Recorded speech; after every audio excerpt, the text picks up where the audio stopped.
é isso aí, pessoal. De Olho na Educação. Hoje vamos bater um papo aqui sobre o combate, não é, e prevenção ao bullying.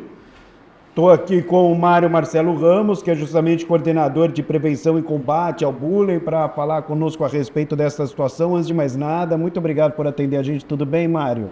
Boa tarde, eu que agradeço a oportunidade. Espero que a gente tenha um bom bate-papo aqui. Bom, esse é certamente um assunto muito importante, né? Como que está essa situação?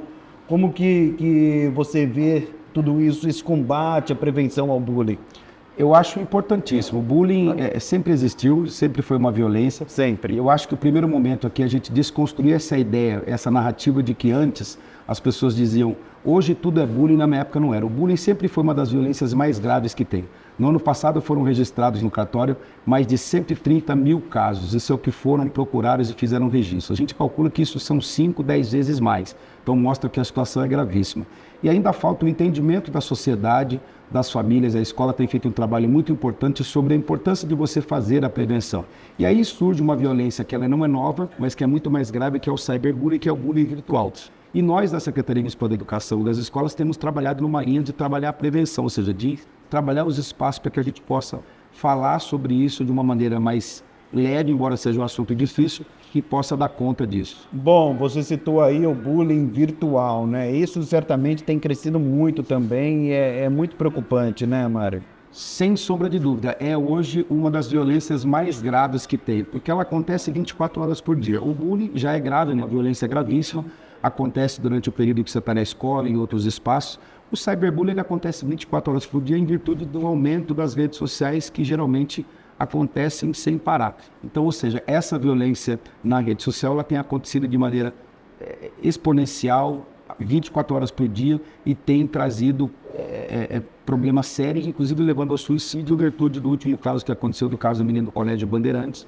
Não, sem dúvida. Já sofria...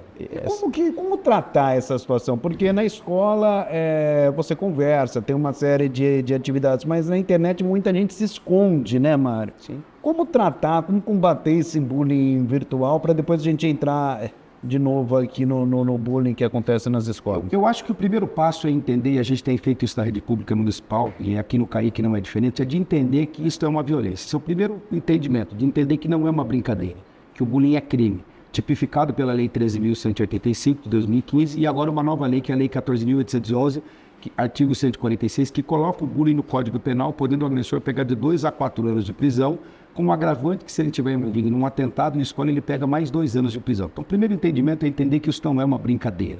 Porque no campo da molecada na escola, eles acham que muitas vezes essa violência é uma brincadeira, e não é uma brincadeira. Esse primeiro entendimento entre eles.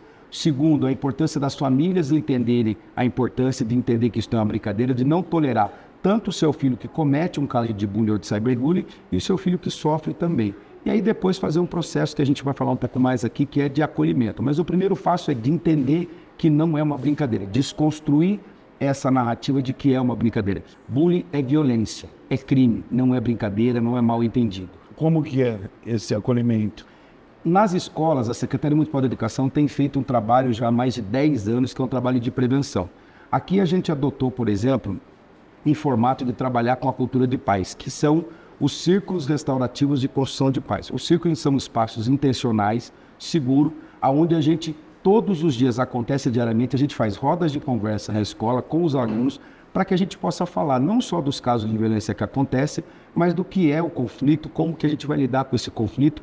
E mais do que isso, o círculo é um espaço que a gente faz o processo de acolhimento, de cuidado, trabalhando a questão da empatia, do respeito, da resiliência, do autocuidado, do respeito entre pares, mas é um espaço que a gente pode falar, ser a gente mesmo, né? Cuidar das nossas dores sem que a gente seja julgado. Porque entre a criança, entre o adolescente, eles têm muito medo de falar, porque não tem espaço, e medo de ser julgado, porque tudo acaba virando uma violência. Então a gente tem criado esses espaços, não só com eles, mas também chamado os pais da escola para poder entender, né? Para a gente poder conversar sobre o assunto. A melhor maneira é falar sobre qualquer tipo de assunto que pode parecer difícil. O melhor caminho é falar sobre. E não é falar só nas datas específicas, como, por exemplo, dia 20 de outubro, que é o Dia Mundial. Perfeito. É a gente tratar disso durante o ano todo. Vira rotina, né? É isso.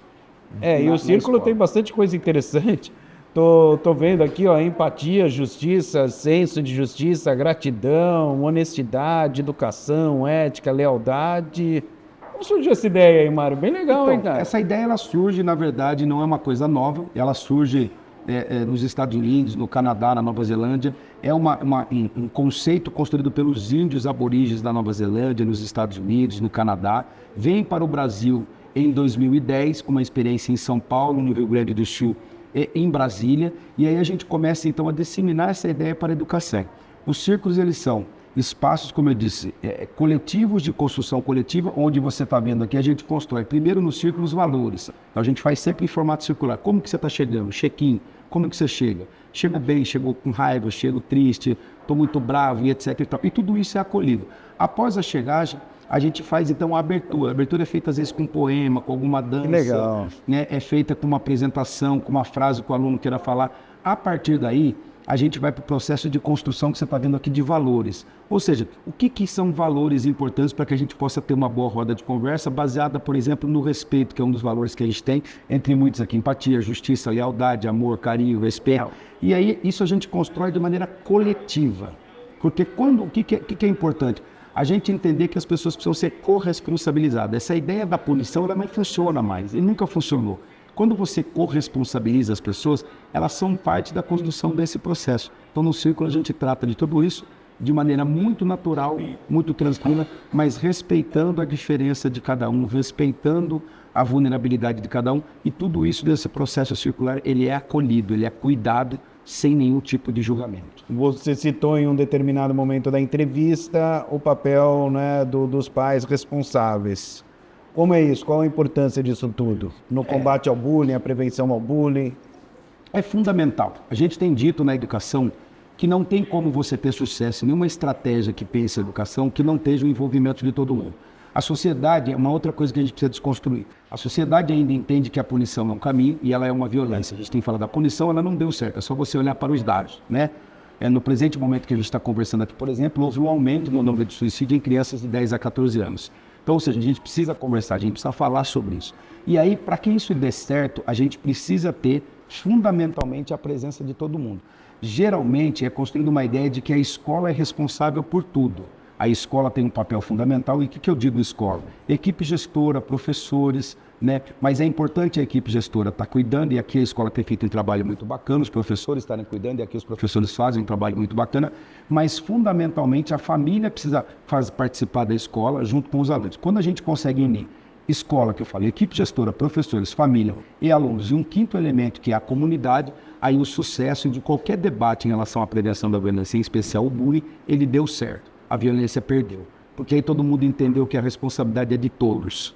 Com certeza, com certeza. Como que está na prática, assim? Tem percebido que os casos de bullying têm diminuído, depois não é que vocês implantaram esse tipo de atividade? Como que está isso, Mário? A gente, é claro que é importante numericamente a gente ter uma diminuição nos casos de bullying, mas o que a gente tem focado é na construção de relações humanas mais saudáveis, mais respeitosas. E isso a gente não só enxerga um passo importante e significativo, porque quando a gente começa a entender, que eu falo, o que é empatia? Empatia não é só se colocar no lugar do outro, é tentar capitanear o sentimento, né, do outro, no olhar e na perspectiva do outro. No espaço circular, a gente consegue dar conta de fazer essa discussão. Quando a gente consegue dar conta e olhar para um aluno, olhar para um professor, para uma professora, e falar assim, se põe no lugar dela como ser humano, você entendeu a violência que você praticou, qual o impacto dela, não só para você, mas na professora, na diretora, no seu coleguinha que está do lado, e em todos que estão envolvidos, porque a gente é interconectado, não existe nada sozinho.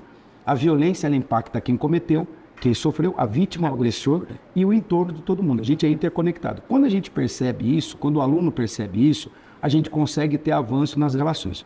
O conflito não vai deixar de existir, esse não é o objetivo. O objetivo nosso é como nós vamos lidar com esse conflito. E aí, esse é o pulo do gato, ou seja, a escola tem feito um trabalho de falar, olha, a gente é diferente, é importante ser diferente, a diferença que nos une, a vulnerabilidade é que nos une, mas como que nós vamos lidar com essa diferença? Quando você estiver com raiva. Porque a raiva é uma coisa importante. Esse é o momento que você mede, de fato. A gente é ensinado que a raiva não é uma coisa legal. O Marshall, que é um psicólogo americano, ele tem um livro chamado O Surpreendente Propósito da Raiva. Então, a raiva ela tem um propósito. A gente trabalha no círculo necessidades que não são atendidas. né? Então, quais necessidades não estão sendo atendidas quando esse aluno grita, xinga, quando ele comete um ato de violência? A gente não concorda com a violência, diz para ele que isso não é bacana, mas ao mesmo tempo a gente não julga, a gente acolhe. Então, quando a gente começa a fazer esse processo, como a gente tem feito na rede, os avanços eles são significativos na comunicação da escola com os pais, com os alunos começam a entender, procurar e dizer, eu não aceito a violência, eu quero conversar sobre ela. Então, o fundamental é a gente ter esses espaços para que o aluno possa entender que ele tem um espaço de diálogo, que ele pode acessar a direção e a direção acessa ele. Então, o trabalho fundamental é esse, criar espaços para que a gente possa dialogar sobre essas diferenças. E aí, nesse sentido, é fundamental, porque a gente não é educado e ensinado a falar sobre nossos sentimentos. A gente é ensinado que a gente não pode falar sobre nossos sentimentos. O velho discurso, o homem não chora, isso é uma violência. Então a gente precisa entender primeiro o que é violência e quais são os impactos que essa violência causa. Quando a gente começa a entender... Que nem sempre é física, né? Sim, sim. E o círculo nos dá a oportunidade de entender isso. Então, quando você entende isso, aí os avanços na relação humana são fundamentais, porque a gente se importa com a dor do outro. E quando eu me importo com a dor do outro, eu não julgo, eu não cometo violência. Exatamente. Mesmo quando eu cometo, eu reconheço. Eu falo assim, poxa, não é Pô, desculpa, foi mal. Eu sempre falo na sala de aula, brincadeira é quando duas ou mais pessoas estão sorrindo. Se uma está sorrindo, o conjunto está triste, está chorando, não é brincadeira, é violência. E o círculo a gente trata disso. A escola, essa escola tem feito o trabalho, o CAIC, que é fundamental, que é o trabalho de convivência, de construção de relações humanas saudáveis, pensando nessa diferença. Porque aqui tem diferença entre aluno, entre pais, entre professores. Como que eu lido com essa diferença? Sentando, dialogando e a gente podendo cuidar dessas diferenças com respeito. Valeu, Mário. Muito obrigado por atender a gente. Eu que agradeço a TV Câmara, agradeço a oportunidade. Espero que agora a gente possa mostrar um pouco o trabalho da escola, que é um trabalho fenomenal. Gratidão. Valeu, muito obrigado. Bom, pessoal, é isso aí. Eu sou o André Aranha e você já sabe, né? Estou sempre, de olho na educação. Tchau.